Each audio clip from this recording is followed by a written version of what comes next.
Texas Podcast Massacre contains spoilers and adult language. For more horror, visit us at our website at texaspodcastmassacre.com.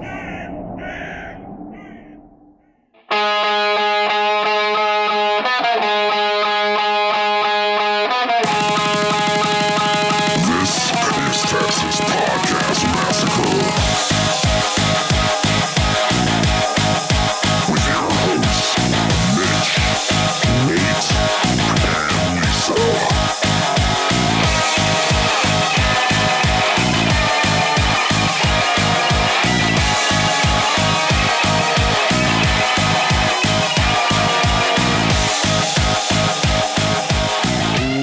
Welcome to another episode of Texas Podcast Massacre, coming to you from Houston, Texas.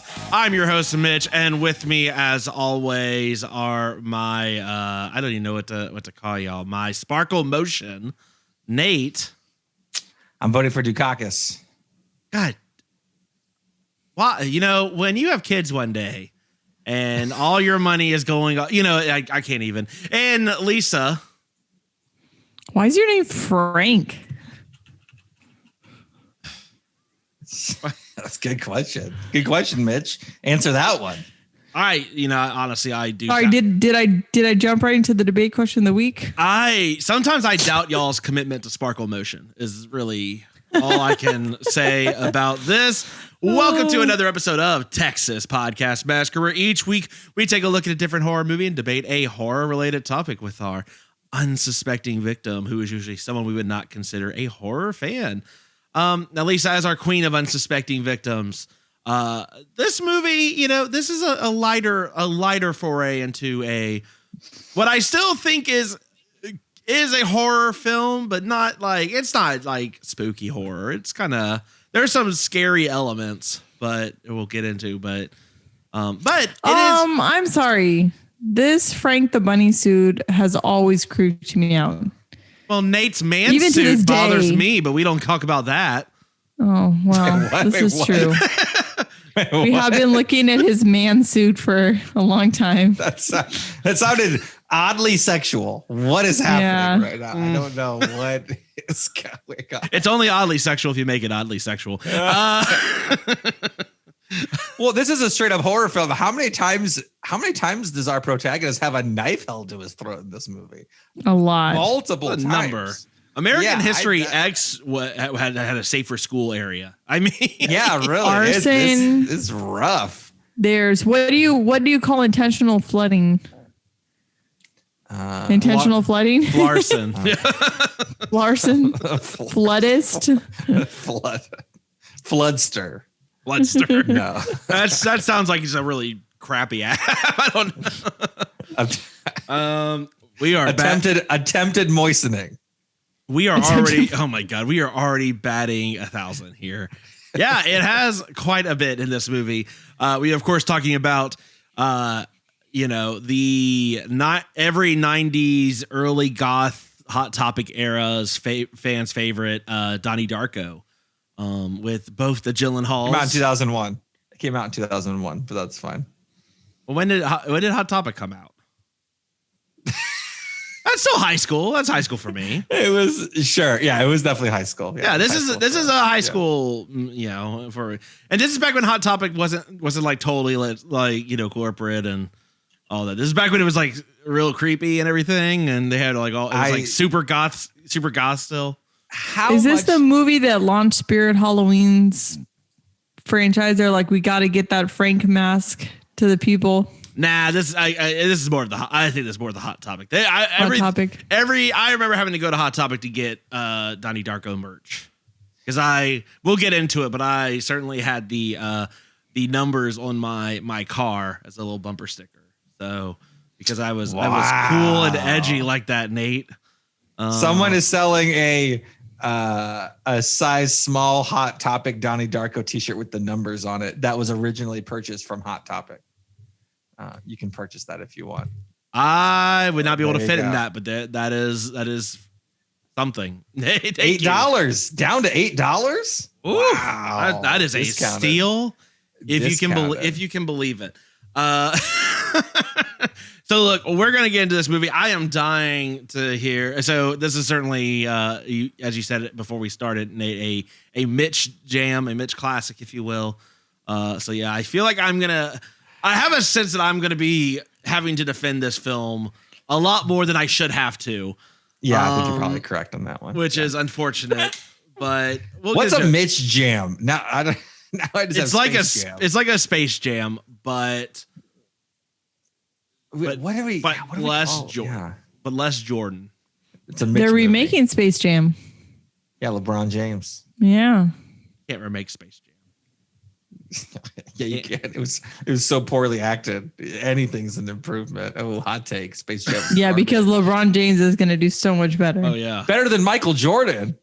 I Yes. like Space Jam. Hey, you know I have what? a very Acting fond Michael memory of Jordan. my dad taking me to see Space Jam. How dare you, Nate? Michael Jordan did so much research for that role. He went and won 6 championships to prepare himself for the role of Space Jam, and went and got a golfing career. So I mean, it's That's false. He actually hadn't won all the titles yet when the movie came out. I think he'd only won like 4. So he had won.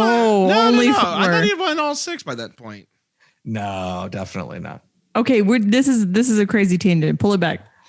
Yeah, pull it back. And Michael Jordan, like I'm from Chicago area, so Michael Jordan is fantastic. But They're disowning you, honestly. At his acting is like his baseball career. It is not great. Sorry, look, if you went to Space Jam wanting to see Michael Jordan put an Oscar-worthy performance, that's on you. That's your fault. That's not on Michael. That is not on Michael. That's on you. And with that, we're going to get into this week's debate question of the week. Bid our father, the Sea King, rise from the depths full foul in his fury. Black waves teeming with salt foam to smother this young mouth with pungent slime. Now, Lisa, let me propose this to you. I have a potential replacement for that drop. Instead of the lighthouse, do we have the Papa Smurfette debate from this movie as the debate drop? Oh God. No. I don't know if I want the word Smurf and gangbang to be involved in any drops that we have going forward. Well, they're That's just asexual, me. so it wouldn't matter, Nate. No. That's Keep just the me on pungent that one. slime. Yeah, the pungent slime is palatable compared to that conversation. Somehow. Okay. Well, look, we're learning what the threshold is, and you know that's good. We're figuring some stuff out. All right, look. So we're gonna get into it in a lot more detail than I thought I was going to have to, but based on facial expressions I'm getting from you two, I feel like I'll be getting into quite a bit. But look, you know, when there's some, I'm gonna try to word this debate question well enough. So I'm getting the answer I'm looking for. But when you're growing up and you get kind of to high school and all that, you know, I feel like when you get to high school, you get that sense of like, I'm almost graduated. I'm almost fully grown. And I'm so worldly now. I'm so smart. And you know, you stumble on that like one movie, but you know, you stumble on that one movie that is like, you just want to tell everyone because it makes you feel like you're smarter than everyone else in the room because you like get things from it, right? It's like deep, or at least you think it's deep because you're in high school and you think you know everything, right? You know what I mean? Like there's always that one movie. There was one like kind of sometimes it's more of an artsy film. You know, it's that one that's very like not like it's one of those ones that like it's different from a movie that just everyone likes. It's one that like you are like a zealot about telling people about it, and not all of them are going to like it with you, and you're going to think they're crazy for not liking it and getting it. Like they don't get it, right? So this was one of the movies that might have been like that for me. I am curious, did either of you might have? Hold on. Might have. There may be one that tops this. We'll get into it. But my debate question is, what was that movie for you? I mean, we're all the same. So we were all in high school about the same time. And I've got some answers from social media that I'll throw in as well. But I'm curious, was there a movie or something like that for you growing up where you were like, this is like the greatest thing I've ever seen. I have to shout it from the mountaintops. This is incredible, you know? I'm interested to hear Lisa's. No. Nate can go first. No. Okay. So the first time I ever saw The Matrix, I was wearing a red New York Yankees hat, like Fred Durst in middle school. Shocked. I was in middle school, and I hated it. I thought it was like, what is this dumb movie? I just want to make out with somebody. What is this dumb movie? I just want to make. You were full Fred Durst. You were full Durst. You were you went full Durst. And your date at the time was like, "Get off of me," right? Chocolate starfish. No.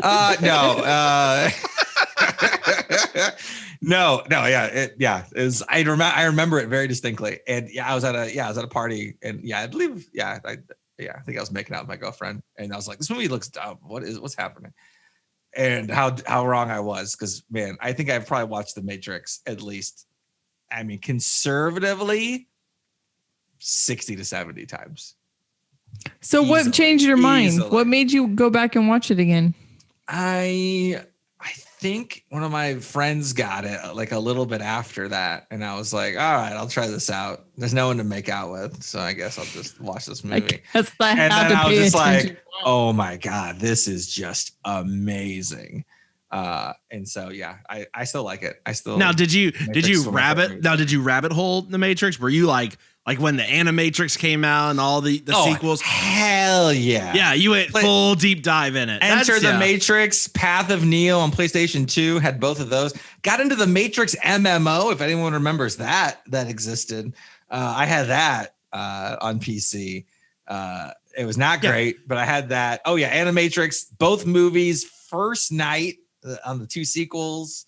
Oh yeah, I was all in on it for sure. Yeah, there's something about like when you encounter that very first like fandom craze, like you're like it's the meme of the Always Sunny in Philadelphia where Charlie Day has like the crazy ass theory all in the one. You're just like, but look, if Neo gets to the Machine City and then Agent Smith, you're like, those are incredible. I don't know if you know Cornel West or not, but Cornel West is in the Matrix sequels, and then like in some of the like special features, they have like the philosophy of the Matrix, and then Cornel West. It's amazing. I was getting into every second of that. Obviously, it was a Blu-ray special feature, so I was all about it at the time. It was, or I guess DVD at the time, but I was all in on that for sure. Another one around that time that I would pick is Equilibrium, the Christian Bale movie. Oh yeah, with the gun kata. Yeah, you got it. That movie was supposed to come out in theaters, and I was so excited for it, and then it like never showed up. And I think I was walking down the aisle of like a Target, and I was like, "Wait, Equilibrium's out?" And I was like, "Do I purchase Equilibrium or Sean William Scott in Bulletproof Monk?" And I was like, oh, what a tough call that was, but went with Equilibrium. And I would low key tell everyone about Equilibrium also because, it's like a dystopian future, kind of Brave New World, kind of early Christopher Nolan. World building. And then, well, it wasn't Christopher Nolan, but was it not Christopher? I thought it was, he was involved in it. Am I mistaken? Okay. I don't think so on that one, but Christian Bale before he was famous. Early Christian Bale, yeah. And it was real good. So those are probably my two from right around that time period. Okay, yeah. Sean Bean is in there, so Yeah, Sean Bean. You got Taye Diggs. Oh my gosh. The guy who played Robert the Bruce in Braveheart. I was a huge Braveheart fan at the time, so I was like, oh, how can this go wrong? It was great. It's Kurt Wimmer, who also did the new Total Recall. Yeah, I'm gonna forget about that. I'm gonna forget about that, like Colin Farrell does in the movie. Yes, nice. No, wait, what? Wait, what? Okay, Lisa, what's yours? I'm just gonna let's skip ahead on this. Yeah. So here's the problem. If you want my fandom obsession, midnight movie, midnight release party. Obviously, everyone, if you don't know by now, you haven't been listening to us very long. Obviously, it's Harry Potter. Hello, Harry. because, yeah, I told everyone that would listen to read these books. I went to every midnight release party I could, saw the first movie on the first day. I mean, went down, you talk about rabbit hole, went down the rabbit hole of theories and what's going to happen next and all sorts of stuff. And so that would be my fandom for sure. If we're talking fandom. Now, if we're talking like, oh, this is so deep, I know everything, then it's actually probably not a movie for me, but some books. So in high school, we had to read The Wind-Up Bird Chronicles by Haruki Murakami. And he's a Japanese author and it was translated to English. And I still think to this day, there's probably something missing in translation from one to the other. But they're very like existential, weird books. And it was one of those, like I read it, I was like, oh, this is deep. I get this. I totally get this. And I proceeded to read everything he had written. So I think besides J.K. Rowling, he's probably one of the only other authors that I can say that I've read pretty much everything that he's written. Just because I was like, yeah, I get these books. I understand. So, I mean, they're good books, but they are very like existentially weird books. So I had a similar thing to that with the Yukio Mishima. I don't know if you know that author. But I did that in high school too. I read everything that dude did, and it's great. It Mitchell, are you okay there? Your face is like, oh, books. Because it was great. Y'all read in high school? Yeah, a lot more than I do now. Jeez, I had a lot more time. No, Sorry, Nate, go ahead. Well, he died from seppuku, so it was really easy to read all his books because he had been. Oh shit! He like for real Japanese killed himself. So oh my gosh, it's really easy to read all his books because there wasn't a ton of them. But I got real into that dude for a while. So nice, similar. That's cool. Nice. Well, yeah. All right. All right, Mitchell, you asked. You're not allowed to ask and then judge us. That's not nice. Of course I have one more. It's a debate question. No, you're not. I actually have one more that's a combo movie and book. So right around this time, Lord of the Rings came out.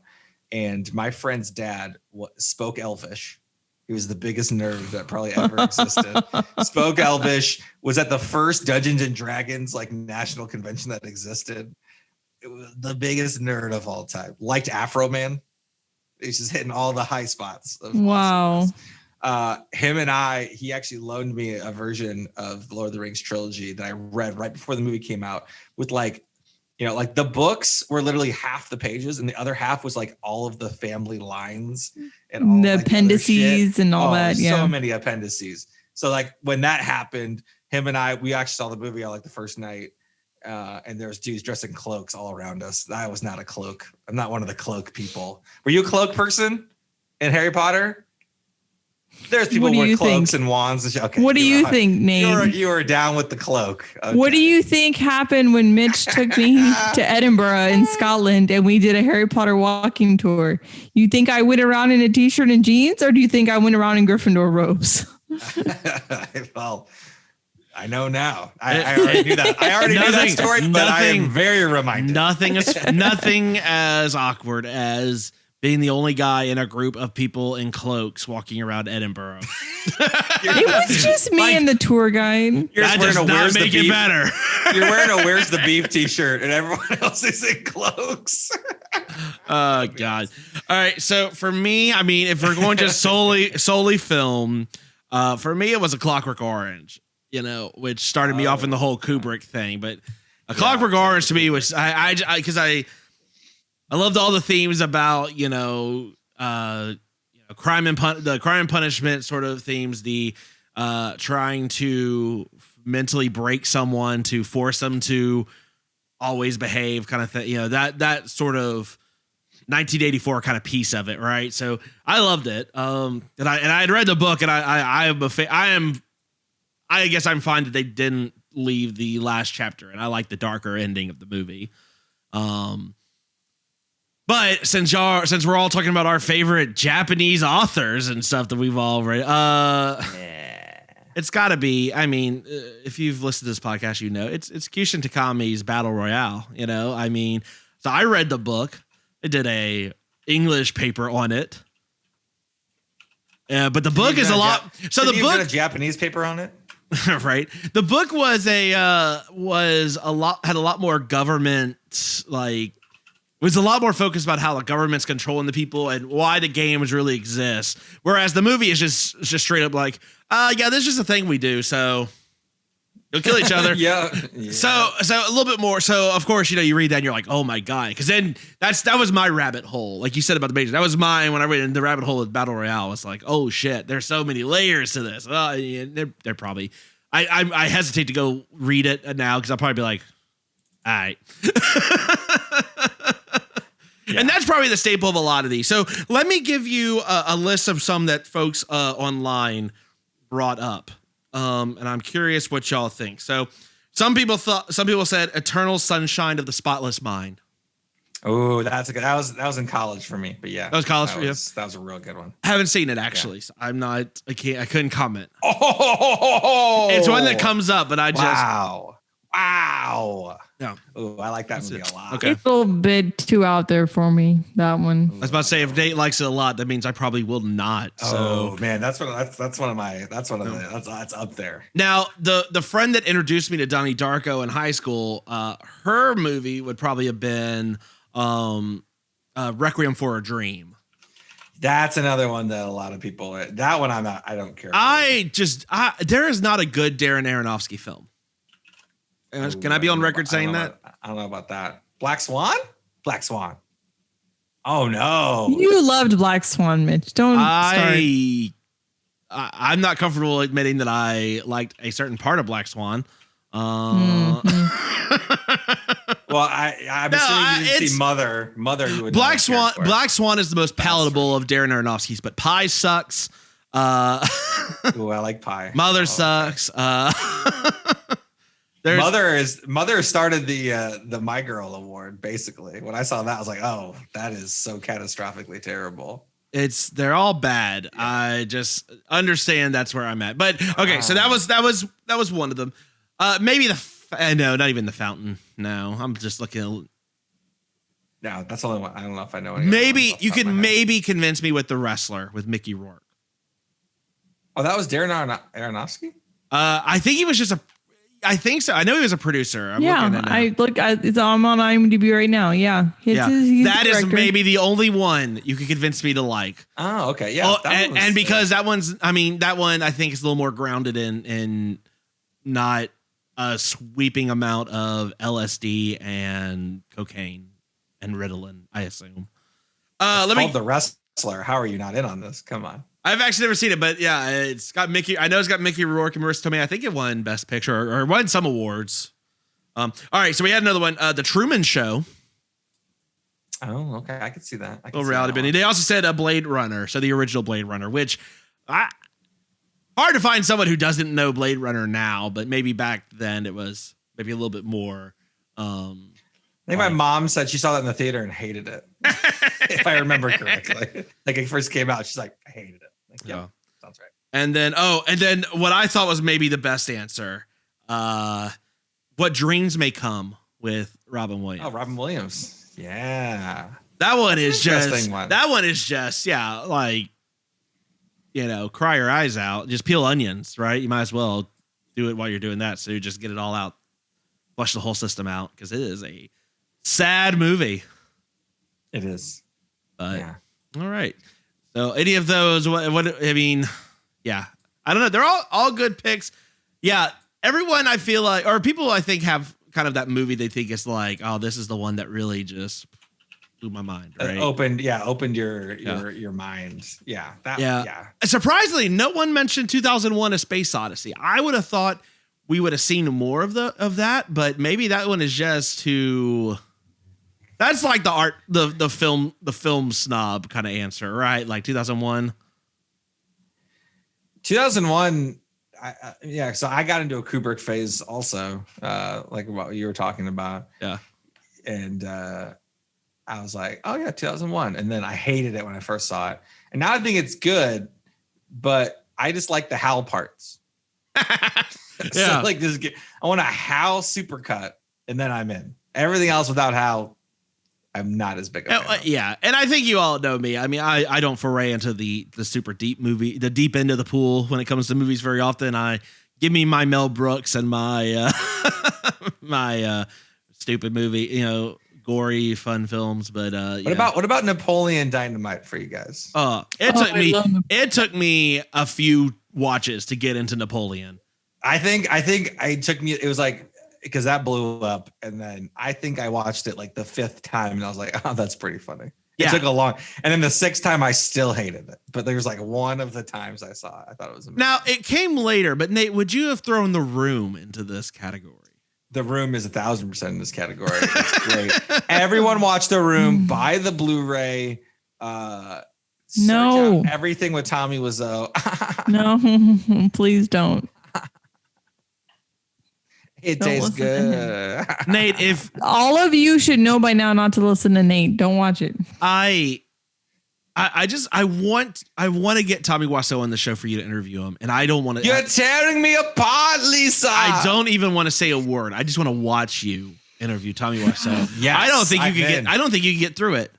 No, I met him. It was amazing. We all met him. It was fantastic. We all met him. Yeah. No, I'm talking about in like a professional setting. When you met him, you were so blitz drunk that I'm amazed you remember. Nate, you fell asleep at the beginning of the I've already seen the movie 100 times. What was the movie was nothing. It was meeting Tommy Wiseau and playing football with him in a parking lot. You got to play football. You got spoons signed. We all got signed spoons. I still have that signed spoon in my kitchen right now. Yep. You asked him when the Blu-ray was coming out after being told no more questions, and yet you defiantly did not go back to your seat. Bought that Blu-ray and lost it. I do not have it. Well, if anyone's looking for some early Christmas shopping for Nate, there you go. Yes, get him I'll take a room Blu-ray, please. Thank you. It's the one with the very stretched face of Tommy Wiseau on the cover that does not make any sense and is terribly done. Yeah. Well, look, unlike Donnie Darko, we don't have time loops and other things going on where we could just continue to talk over all this stuff. We have to get through this review. So let's get into this week's movie of the week, Donnie Darko. Wake up, Donnie. I met a new friend. Real or imaginary? 28 days. Imaginary. 6 hours. 42 minutes. 12 seconds. Do you believe in time travel?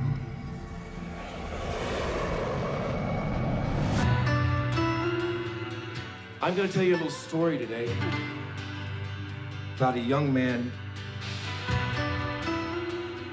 whose life was completely destroyed by fear.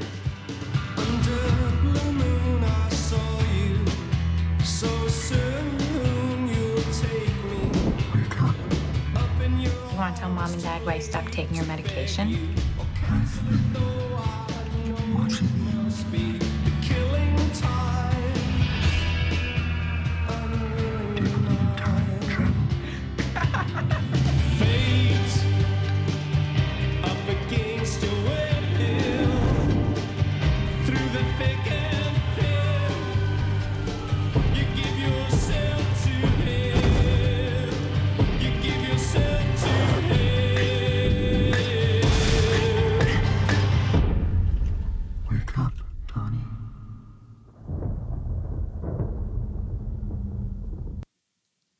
Donnie Darko. Fantastic movie. Lisa, as our unsuspecting victim, what is this movie about? Oh man, it's hard to condense this one down to an elevator pitch. It is about a group of high schoolers or high schooler who, I don't know, is just trying to figure out life and the universe and everything. And I guess he does. The universe and everything. Yeah. Yeah. That's As Doctor Who would say, it's a bunch of timey-wimey stuff. Yes, that's it. Doctor Who coming in the clutch. Thank you. It's a boy and his anthropomorphic rabbit friend going on adventures. Oh, I have so many thoughts on this. For 28 days, I used to have them numbers memorized. Well, I didn't get it tattooed. That would have been bad. But there was a that was an option. Oh no, God. In one of my more inebriated states, it was. But no, the movie doesn't mean that much to me. Nate, what can you tell the people at home about Donnie Lisa? Darko? What would have been more of a turnoff, Lisa, if Mitch had a tattoo of a bunch of random numbers, like he's an insane person on him when you met him, or if he had the rabbit face?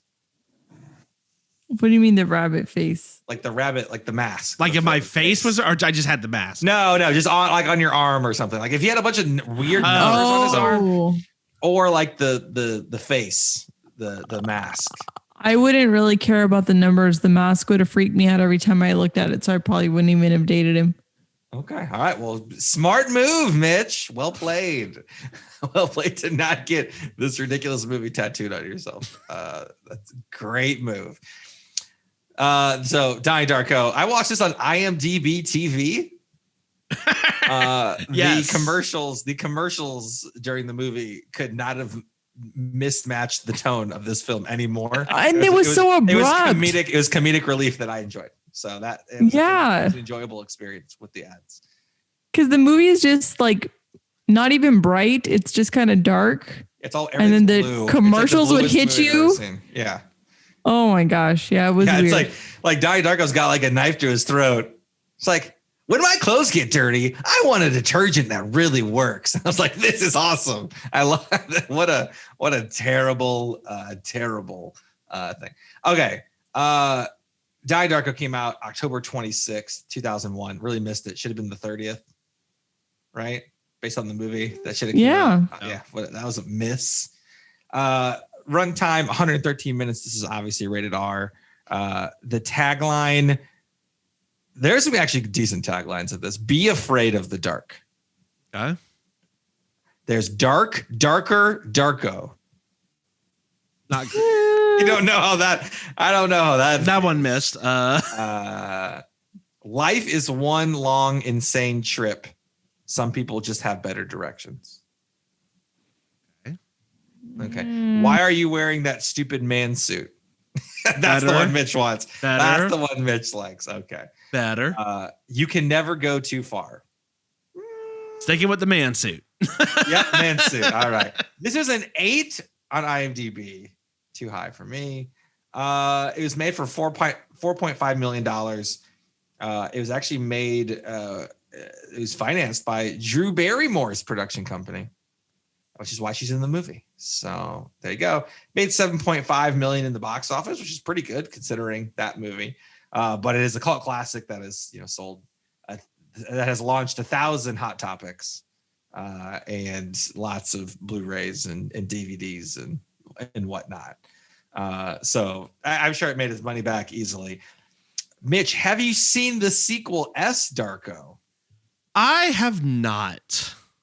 Okay, well, it features the same actress who plays his little sister, Samantha, who is in Sparkle Motion, and it is a 3.6 on IMDb. So, yeah, I have heard. I had heard that it was terrible. It came out 8 years later in 2009. So I'm good. So there's that. So you're telling me Sparkle Motion didn't go anywhere, so she needed something to do? I haven't seen it. I don't know if Sparkle Motion is elaborated on anymore in that. I hope not.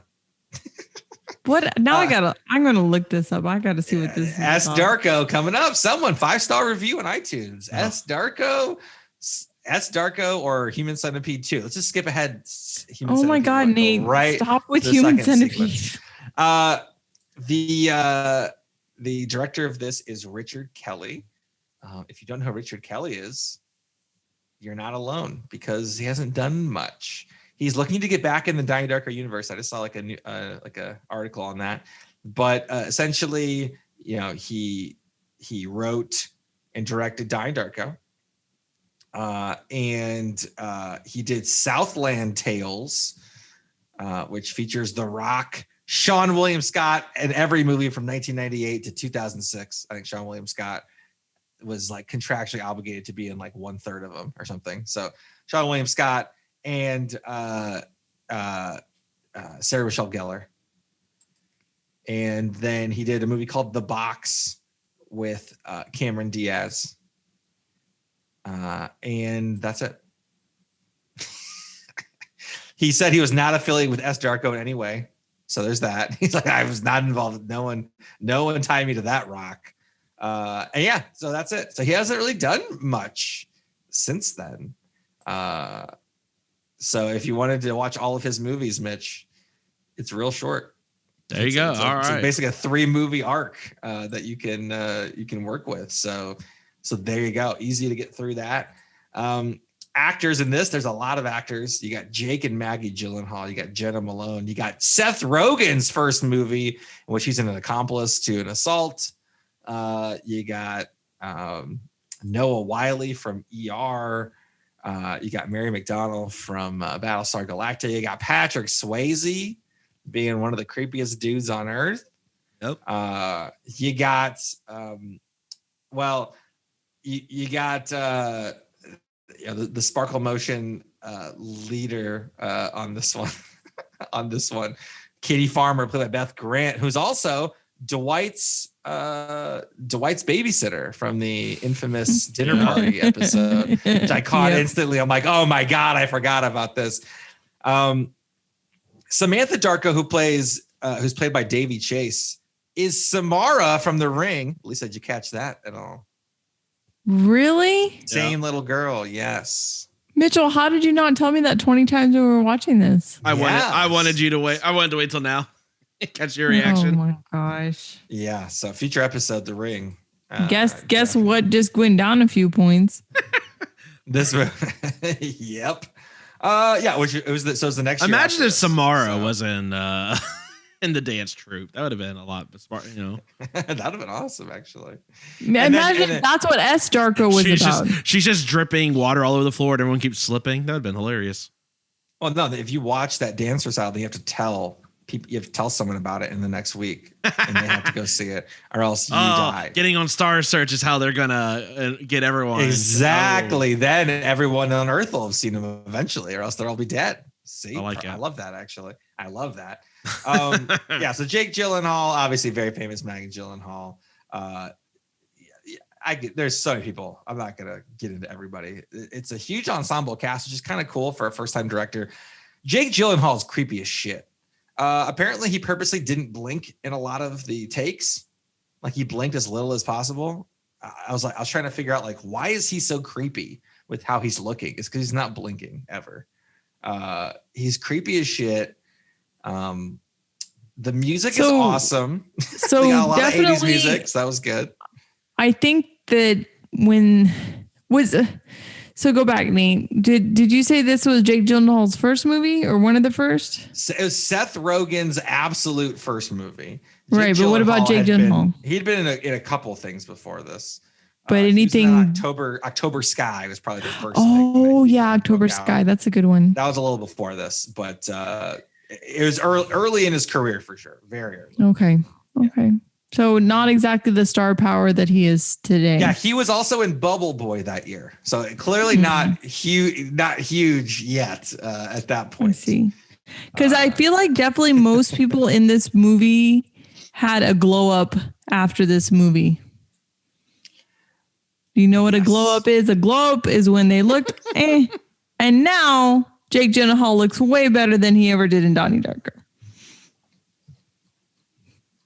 And I've stunned Nate into silence. Hot take. I never thought I heard the word glow up ever on the podcast. Yeah, glow up. Mm-hmm. Here we are. Yes. Okay, I'm just gonna skip everything else. Hot take. Everything else I was gonna say is done. I was gonna mention the trucker movie that Patrick Swayze was in called Black Dog, which I saw in the movie theaters for absolutely no reason. Not the best. Jenna Malone is in Neon Demon and all the Hunger Games. The Hunger Gameses.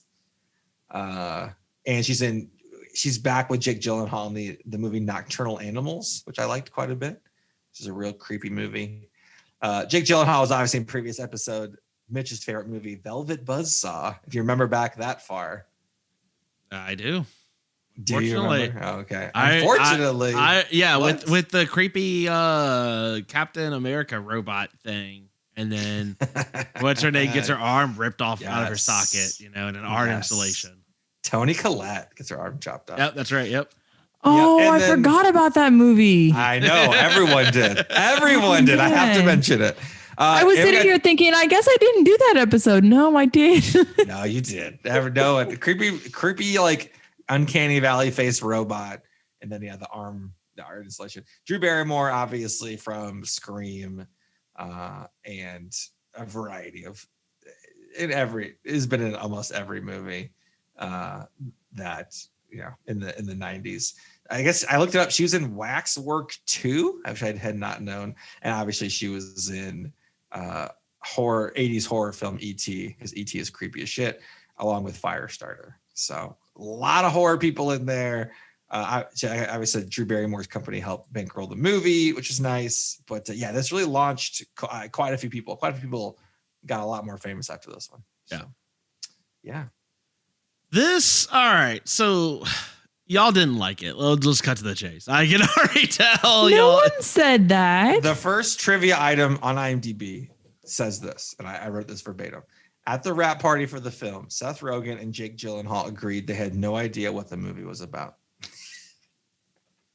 Now, Nate, I empathize. Now, did you? Now, you did because you watched the IMDb TV version. That's a That's a mouthful. Yeah. You watched the original, right? So have you seen the director's cut of this movie? I have. I had a friend who I had a Mitch friend who was like, "Oh, the director cut came out. We got to check this out." And then all I remember, I remember it being a little different. I remember the music, because the music is one of my favorite parts of the movie. Yeah. So I'm definitely into 80s music. And I was like, where did the music go? I thought Head Over Heels is playing, or like Joy Division. Like, why is this not happening anymore? That's all I remember. And I remember my friend not liking it as much as the original version, which I've never heard anyone say, I like the theatrical version better than the director's cut. Yeah. I've never heard a person say that in my life. So the director's cut was not really so much a director's cut as much as it was like a George Lucas special edition type of. Well, that explains that. Because he didn't have like a different cut. The director actually liked the film version. The production company's like, hey, we'll give you more money if you'll make a longer version. He's like, all right. So he added right. So part of why it doesn't work, and honestly, if you're going to watch this movie, if you haven't seen it, watch the theatrical, because I think the problem is the director's cut puts in too much extra information that sort of takes away some of the ambiguity from the film. There's a bunch of added scenes that are just there. This is certainly a movie that basically does better the less you understand what's going on. Okay, sure. Yeah. So I mean, Lisa, what were your overall thoughts about this whole film? I mean, when I saw it way back in the day, I thought it was great. Rewatching it now, I still get that same sense of nostalgia, because I was like, oh yeah, Donnie Darko, I haven't seen that in forever. I feel like it is more confusing now than it was to teenage me. Maybe teenage me is like, oh yeah, timelines, whatever. Now I'm like, wait, what? There's been too many times. It is very... When? No, go ahead. I'm sorry. No, you're fine.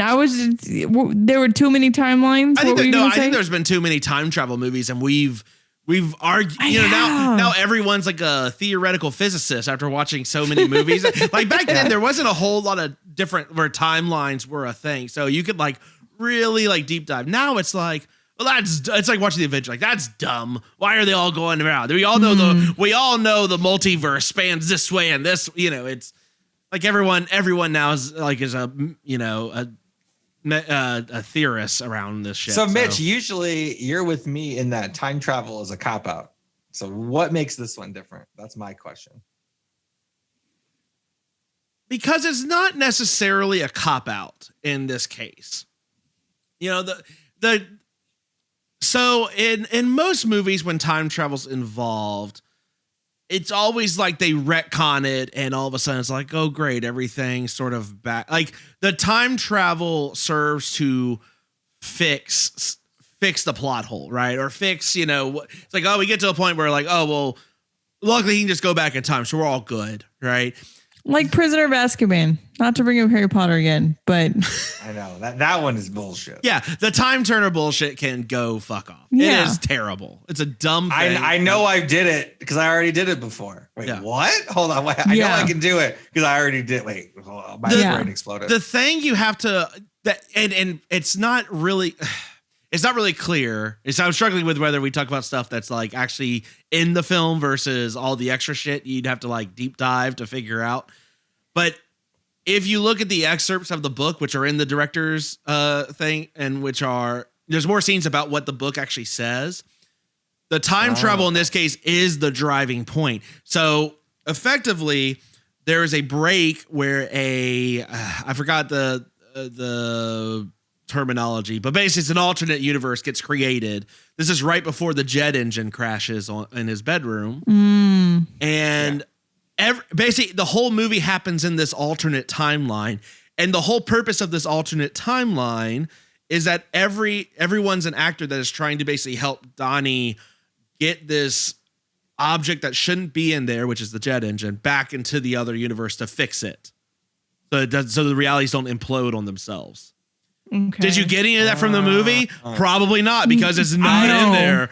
I didn't get the part where the jet engine was like a rogue object that was going to cause the end of the world. Okay, that's what the end of the world was. Okay, that makes more sense now.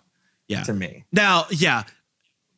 I understand a lot more about this film now than I did in high school when I watched it. I certainly got when I was younger, I grabbed onto more of the religious stuff, kind of symbolism in the movie, and some of that stuff.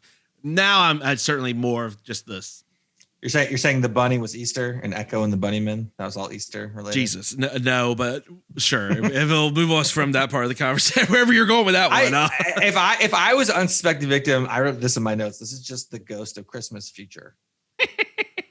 This is a Christmas Carol. It's just like, except instead of himself showing it, it's a shot in the face bunny rabbit. Yeah. Instead of three ghosts, it's just Frank every time. Yeah, just Frank. And then at first I was like, okay, is this like a Jacob's Ladder?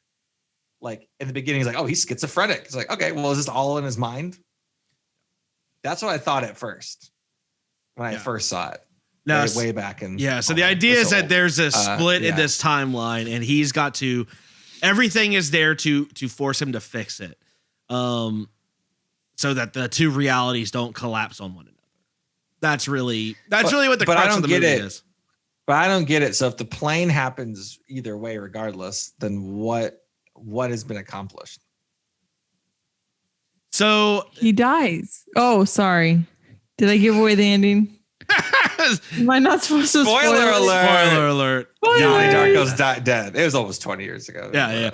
I don't think you can talk about this movie without. So the plane itself is not the triggering incident that splits the timeline. Something and they never say it. Something happens that creates what they call it's called the tangent universe.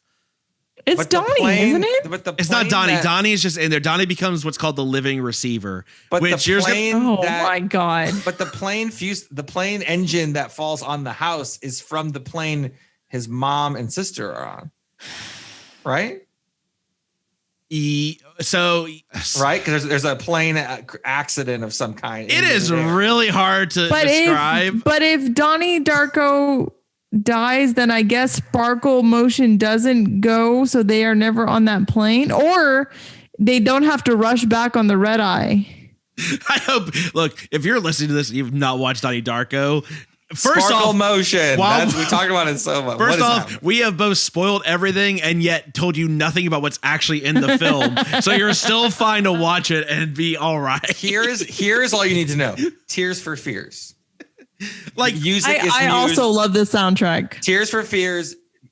2 songs are used spectacularly well. You got Joy Division, Love Will Tear Us Apart, one of my all-time favorite songs, is played at a party. Takes place in the 80s. For some reason, George H.W. Bush and Michael Dukakis's election is prominently featured in this movie, etc. And Jake Gyllenhaal looks creepy as fuck. That's all you really need to get going on this one. Yeah.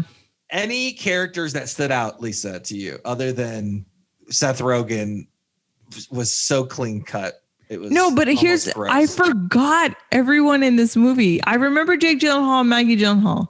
Yeah. Then Mitch can tell you the first time I saw the movie, oh, that's Jenna Malone. Oh, that's Seth Rogen. Oh, Drew Barrymore. Oh, Patrick Swayze. Oh, I was like, there's a lot of people in this. And Nate, I had a head over heels stuck in my head for like 2 days since watching this movie. That's a good song. Yeah, I think Lisa had the Jenna Malone, like, oh, it's Jenna Malone, which is the same thing I said when we were watching Hunger Games. I was like, oh, it's Jenna Malone. She's everywhere. Yeah. She's in multiple timelines. Or tangent universe. Let me ask you this: Drew Barrymore Teacher of the Year award? Drew Barrymore. No. Drew Barrymore is good. Yeah, no. great. Sit by the boy you think's cutest. What? Stirring shit up. We're losing them, Mitch. We're losing them. Shit up. We're losing them to apathy. We're losing them, but at the same time, I'm gonna shame this girl for not reading a short story. How many takes of her screaming "fuck" do you think they made? Because her throat was super hoarse by the end of it. They're like, "Look, we got to move on, Drew. We've only got 28 days." Yeah, and they filmed it in 28 days, and the timeline of the movie is 28 days too. So that was nice. But no, Drew Barrymore was great. If I had a teacher that was giving me some Graham Greene in high school, I'd have been stoked about that. So that was good. The cellar door thing was a Tolkien reference. It's got some Tolkien in there. So Nate, let me ask you. You would know. Let me ask you something, Nate. Cellar door, the most beautiful words in the English language. Now, Nate, do you take the win for Team Basement and say, yeah, that's clearly why basements are great, because cellar door is beautiful. Basement door. That's a cellar. Totally different thing. We've had this conversation. I know, but I wanted to know if you were going to take the win of like, oh, see, cellar door, but then admit that cellars are the same. No, you're still wrong. Cellars and basements are the same thing. All in the ground. The two best words in the English language combined are slap chop. Everyone knows Why? It's got an edge to it. Oh my god. If you will. Go back and listen to our Psycho episode for an in-depth slap chop conversation. I really wouldn't recommend It really was. Yeah. All right. So look, what are some of your favorite scenes in this movie? Because there's a lot of random stuff that kind of happens throughout, and different threads with different characters. There's so many characters, if they're all very. These high schoolers are so mean. I mean, people are getting this knives to. Donnie Darko gets a knife to his throat multiple times. Mm-hmm. Someone gets run over by a car. They're just absolutely bullying that one girl. Yeah. So bad. Everyone is just a dick. Yep. Everyone is a dick. If you go back and like look at all the 80s, kind of like those 80s teen movies, right? All the John Hughes, all that stuff. If you look back and look at all like the bullies and like what they did, it's almost a horror film. It's almost a psychological. It's really bad. Because people are just getting targeted so hard. This is the NFL. They'd be throwing flags all over the field here. There's so much targeting. It's brutal. That makes it almost a horror movie by itself. Then you throw in the creepiest fucking rabbit mask that has ever existed. It makes like my Pennywise cutout look like fine. Like I would rather look at Pennywise cutout than a Donnie Darko bunny cutout. What do you think, Lisa? Neither, please. Which is creepier? No, you gotta pick one. Which one's creepier? No, they're both bad. Literally, we were gonna watch this, and I told Mitch, I was like, I don't know if I can watch this at night because that bunny still creeps me out to this day. I think it's creepier. I don't know. That's just me. He's pretty creepy, and the like deep voice, 28 days. Like at least Pennywise's voice is just dumb. Oh, voice. So I'm like, yeah, whatever. Imagine that a huge, just Mitch's entire bicep is just that bunny mask. Can you imagine? what that date, what that first date would have been Just like? been like, and then, do you believe in time travel? like you guys date, you guys date, and you're at a nice restaurant, and like, you know, Mitch like pulls out the chair for you. You sit down, takes your jacket. Right, it was like a little brisk out. Takes your jacket, puts it on the chair, goes back, sits down, takes off his jacket, and he's got a short sleeve shirt on, and you just see that, and you just go, check, please. And he's like, why are you trying to change the timeline, Nate? I don't know. Is this a time? Hold on, Mitch. Did you go in the future and see, like, you were thinking about Donnie Darko? You're like, well, I'm just out of college, and now I can actually afford to get a really good tattoo of this. Well, and then you saw the timeline where it was like, oh no, this goes so poorly. And then you went back and then didn't do it. Yes, but in that tangent universe, I had the big bunny right all like my whole chest. So you only saw it with the deep V. And that's also when I learned deep V's don't work for me. So I learned too. That was why, Lisa, it wasn't because of you. It was because the deep V's didn't work. Wow. Okay. Now it. Jeez. Nate, like looking behind you, you've got the fear love line. I mean, let's talk about Swayze's character, which to me is one of the things I love. So most Patrick about Swayze in this real life movie. is a former Scientologist. So I think he worked that magic. Yeah. He just used his experience as a former Scientologist to just go for it. I don't like any of those kind of self-helpy, like, you know, even like religious or even getting the cult area, like those kind of people that's like, oh, if you just follow these, whatever, like you'll conquer fear, whatever that, you know, the slogans and garbage. I'm not in for any of that at all. So once, so you see I'm going to call him Patrick Sleazy from now on in this one. When you see Sleazy in this one, I'm just like, God, I hate this. Which means not supposed to nailing it. Yeah. Which means he's nailing. It's perfect. They filmed it at his ranch.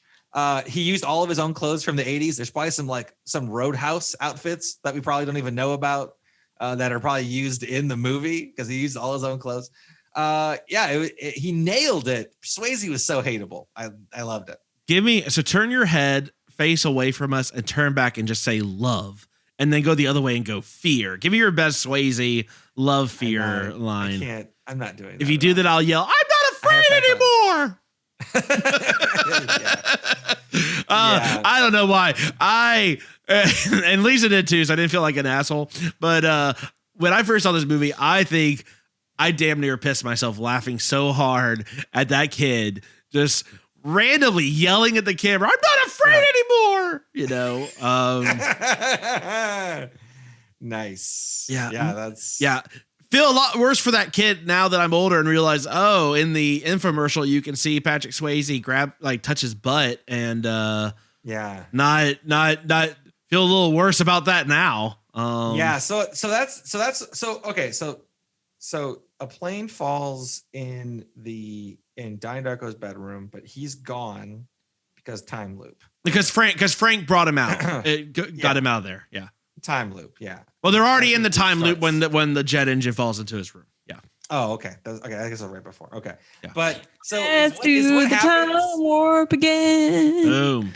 Nailed it. Nice. Rocky Horror. I would have loved Susan Sarandon as the mom. Hold on a second. I actually would have been down for that. Meatloaf would have been a great high school teacher. God, God, this movie. Meatloaf would have been Patrick Swayze's character, though. Is the problem?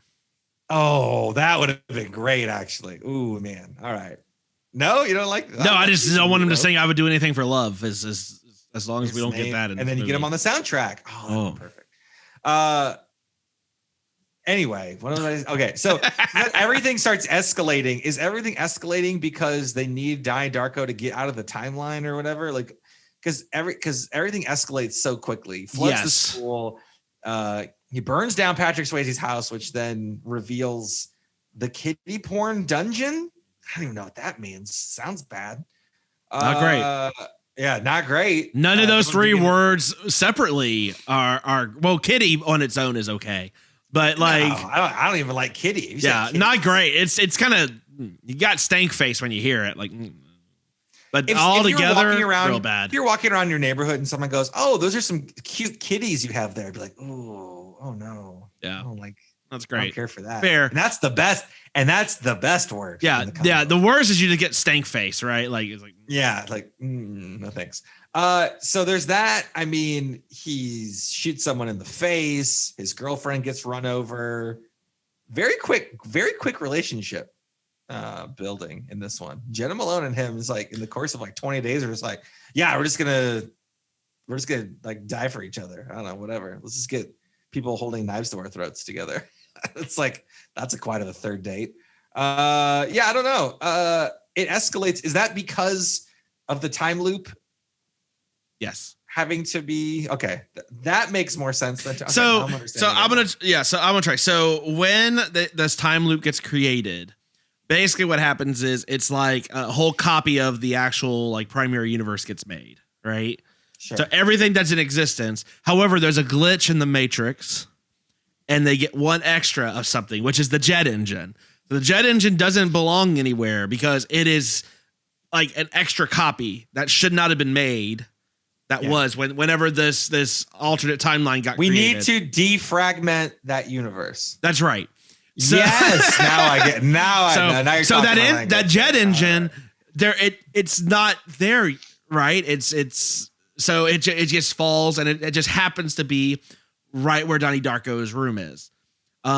So now Donnie Darko, this timeline has already started, right? So before the jet engine happened. So timeline splits, then which causes jet engine to go into Donnie Darko's room. Frank has pulled Donnie Darko out so that he doesn't get killed. And because if you look at the notes from the book, right?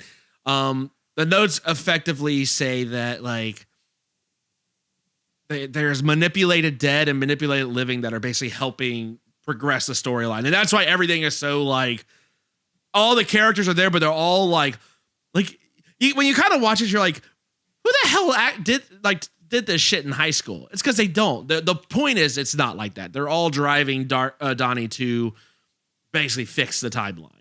By him fixing the timeline, does he have a choice? Does he have a choice to get out of the bed and not die?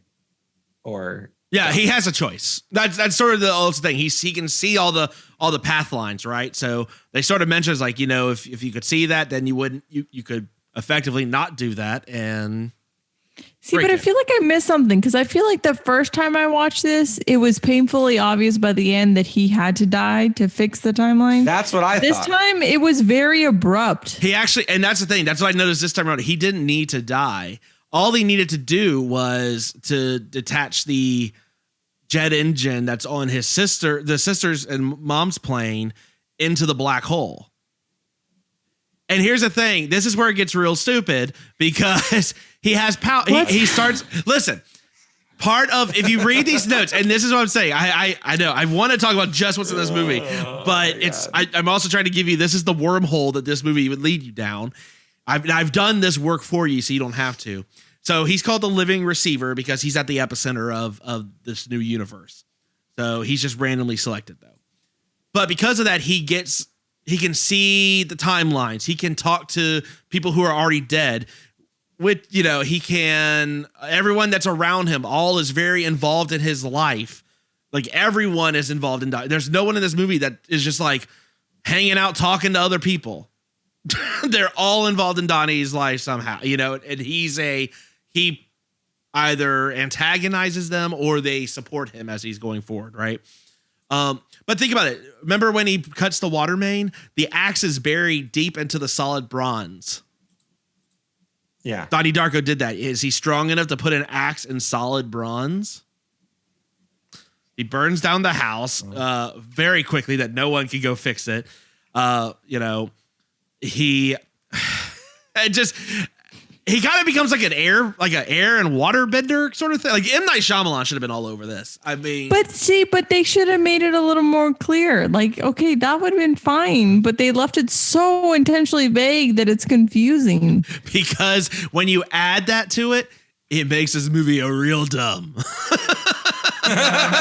That's effectively why the director's cut is bad.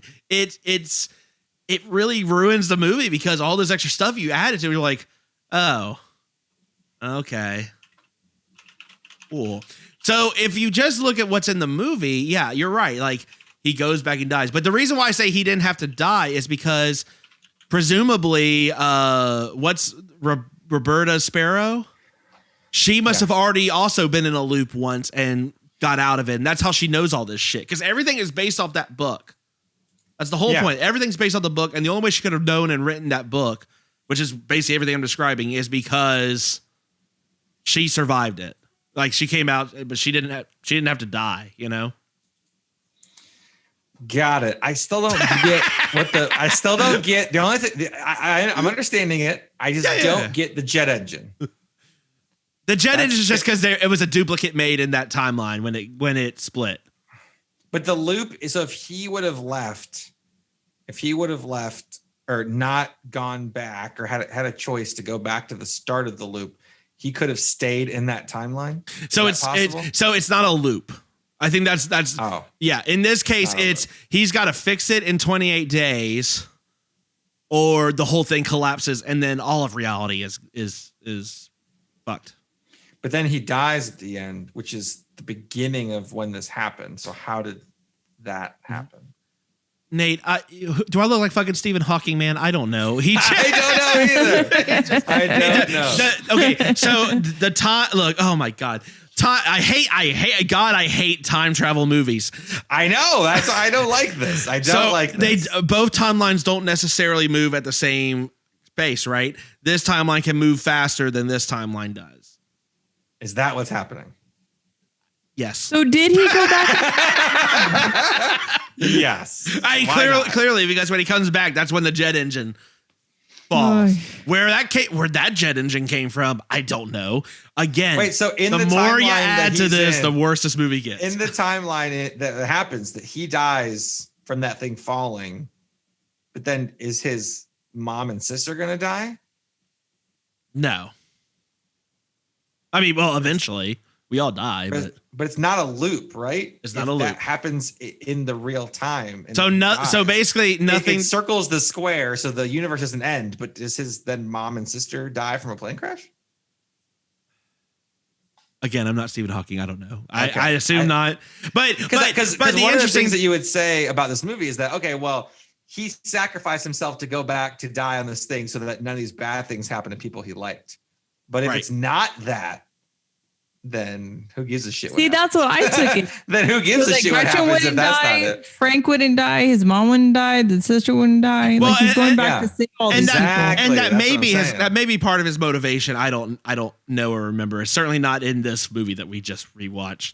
Yeah, it's not anywhere. Yeah, it's not anywhere. Now, but like I said, him dying isn't necessarily has to happen because of the book that was created. But then again, that whole book only exists that we know of in the alternate timeline. So maybe it's not, none of it's true.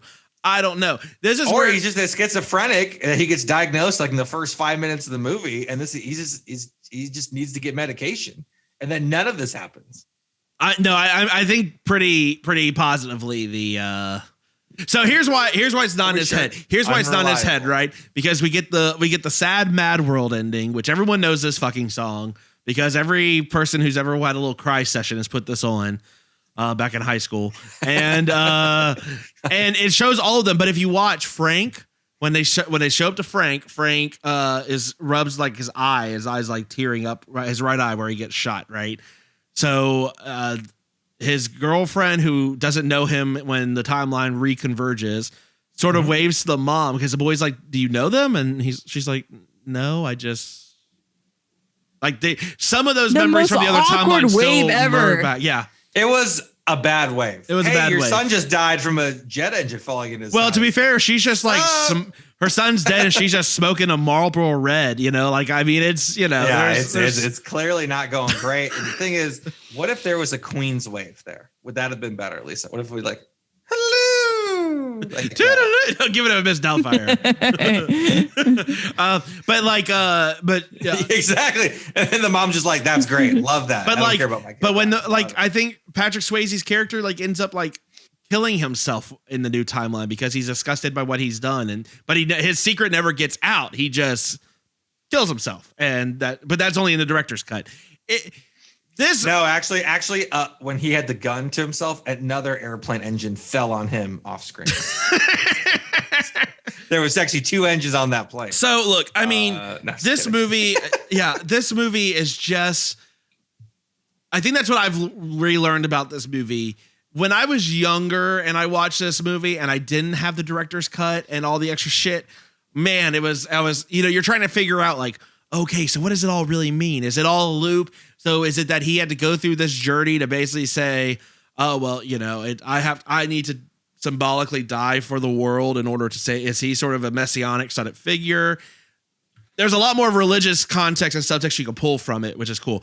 When you get, now that I'm older and I have seen the director's cut and there's all the shit on the internet, it's like, oh no, it's some weird time loop fucking thing. And everyone's like a being trying to help him progress to like the last level of the game. And that's it.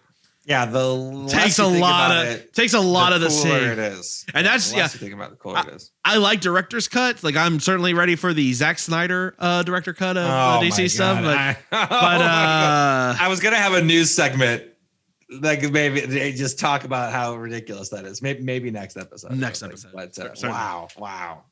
Anything else about this movie y'all want to talk about? I mean, I feel like we've talked more about the theories than we actually did about anything of the actual movie. Seth Rogen's first film lines, "I like your boobs."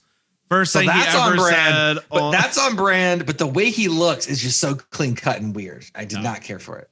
Did not care for how he looked. I guess one other thing I have in mind, I'm just looking through my notes. What did y'all think about the baby glasses idea? Is that something you would put on your babies? That was so fucking random. Hell no. Real stupid. And that's why Noah Wiley doesn't win my teacher. There's Drew Barrymore versus Noah Wiley, right? 2 teachers, kind of out there, kind of cool. One of them is Kitty a teacher or is she like a guidance counselor? I don't understand what Kitty's role is at the school. She's showing them she's indoctrinating them with like Creep City videos. I hope she's not. Well, she's a teacher. She's clearly. Yeah. I do like that she guilts Donnie's mom to go to the dance competition because she has to go and like support not her daughter, but the creepy pedophile dude. I'm doubting your commitment to sparkle motion. I don't know. That may be the best line besides no, that's the best line of the movie. Well, there is doubting your commitment there's a bunch of feces everywhere. What are feces? Baby mice. Aw.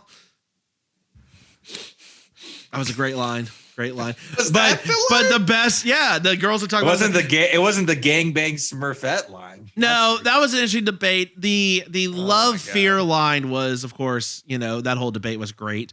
But look, the best part in the movie was I'm not afraid anymore. And now that's now, Nate, you shouldn't be afraid of what this movie's about anymore.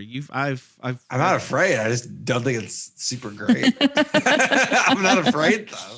I don't know what's going on anymore. That's what it should have been. Lisa, do we need to get that as a permanent drop? I'm not afraid anymore for the unsuspecting victim. For that part, we need to add that drop. Yes. Maybe so. Yes, that's it. Yes. All right. Lisa, anything else you want to say about this movie? Hell no. Yeah, let's get to the final cut. I'm not afraid anymore. Oh God. Yeah. With that, let's talk the final cut. Final cut. Man, here we go. Yeah. Lisa, unsuspecting victim.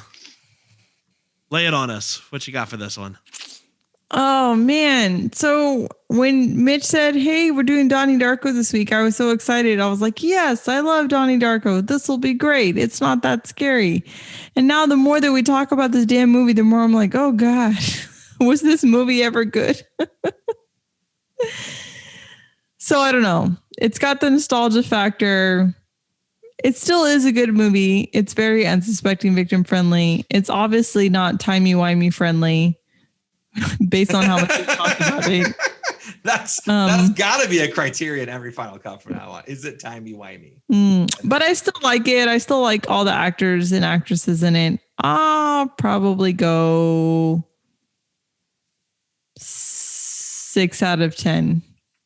Okay. Jet engines. That's solid. Yeah. It's still good. Lisa, I still see how teenagers could get roped into it today and be like, "Oh, it's so deep." Yeah, it's like, so what deep. is existence? It understands me. Is it all destiny? Do we have any agency over? Cellar door. How Mitch, I'm surprised how you exactly didn't want does to get. one suck a fuck? The real deep questions. I'm surprised you didn't want to get cellar door tattooed on you. That's what I was thinking. I am so anti-basement. Anything remotely close to basements, no. This temple is not going to be defiled by basements there's a cellar or cellars. door. There's a hidden cellar door tattoo right on Mitch's ass. That's I guarantee you. I don't know, Lisa. I'm not even going to comment. I'm not even going to comment. Look. Lisa, is it fair to say that I'm not afraid anymore.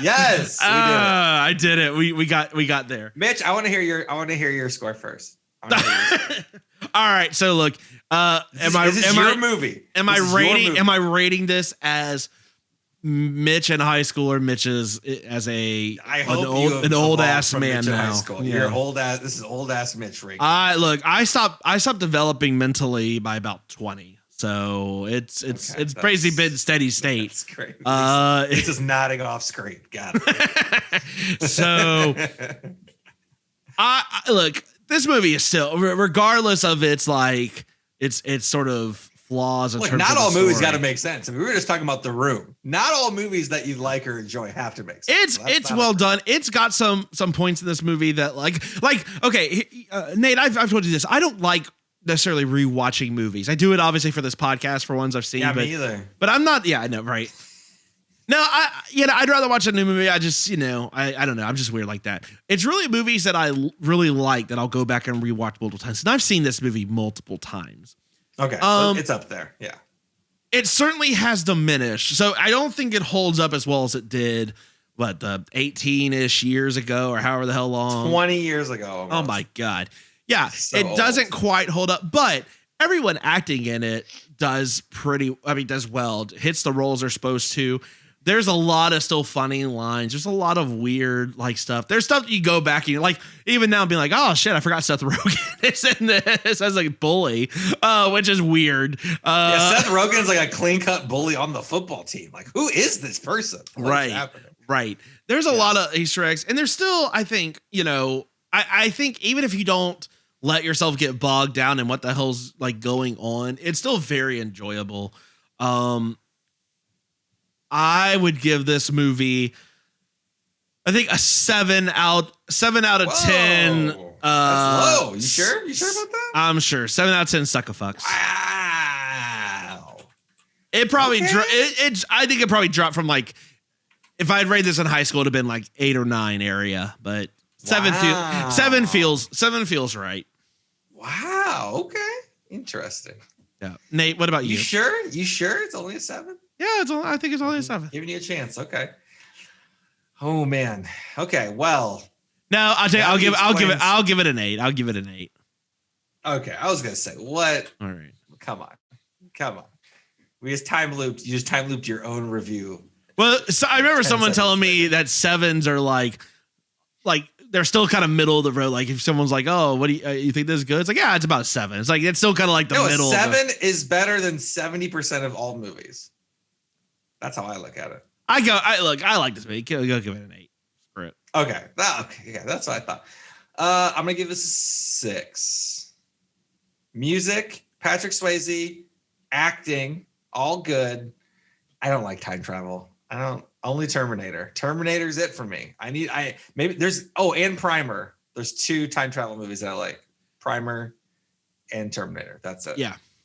Can I amend my score that this cut is an 8? The director's cut, a 3.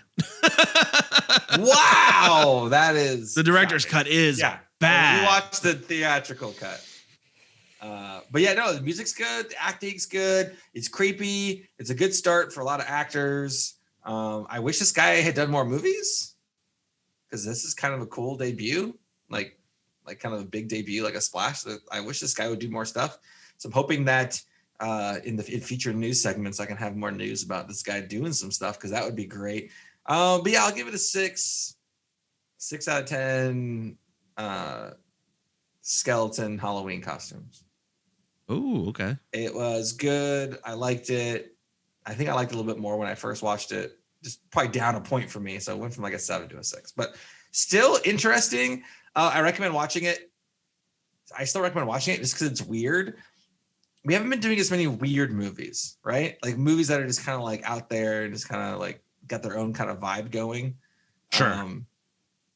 You know, too many Freddy's Deads and Halloween 4s and Gremlins 2. Not that Gremlins 2 is bad, but you know, those are more traditional fare. This is kind of a weird one. So yeah, definitely recommend at least checking it out. All right.